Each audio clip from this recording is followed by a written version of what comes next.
வணக்கம் தமிழக மக்களே! விஜய் இன்னைக்கு நடக்கிற மதுர மாநாட்டுல என்ன பேசுவார் என்று அவருடைய கடந்த கால செயல்பாடுகள வச்சு சில தகவல்கள். 1. கவினுக்கு ஒரு நிமிஷம் மௌன அஞ்சலி செலுத்துவார். ஏன்னா, அவரு அதுக்கு குரல் கொடுக்காததனால, அவருடைய இமேஜ் கொஞ்சம் டேமேஜ் ஆயிருக்கு. அத கரெக்ட் செய்ய ஆணவ கொலைக்கு எதிராக ஒரு கண்டனம். 2.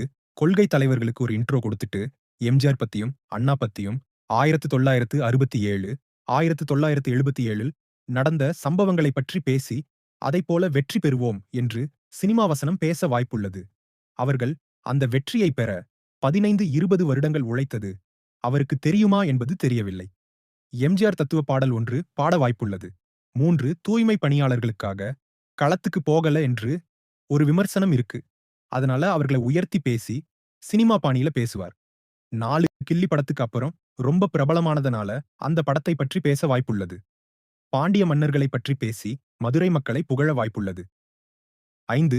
இதன் நடுவில் ஆந்திராவில் பவன் கல்யாண் பேசிய ஏதாவது ஒரு ஆங்கில பழமொழியை பேசுவார். 6. ஆளும் கட்சியான திமுகவுக்கும், இந்தியாவை ஆளும் பாஜகவுக்கும் நாங்கள்தான் எதிரி, எதிரி என்று சினிமா பாணியில் அவருடைய எதிர்ப்பை பதிவு செய்வார். 7. ராகுல் காந்தியை புகழ்ந்து பேச வாய்ப்புள்ளது. இவருடைய தலைமையில் கூட்டணி அமைக்க அழைப்பு விடுவார். இதத்தான் பேச சொல்லி வியூக வகுப்பாளர் அவருக்கு கூறியிருப்பார் என்று நினைக்கிறேன். இதை நான் மாநாட்டுக்கு முன்பே பதிவிடுகிறேன். பார்ப்போம் எவ்வளவு ஒத்துப்போகிறது என்று. நன்றி.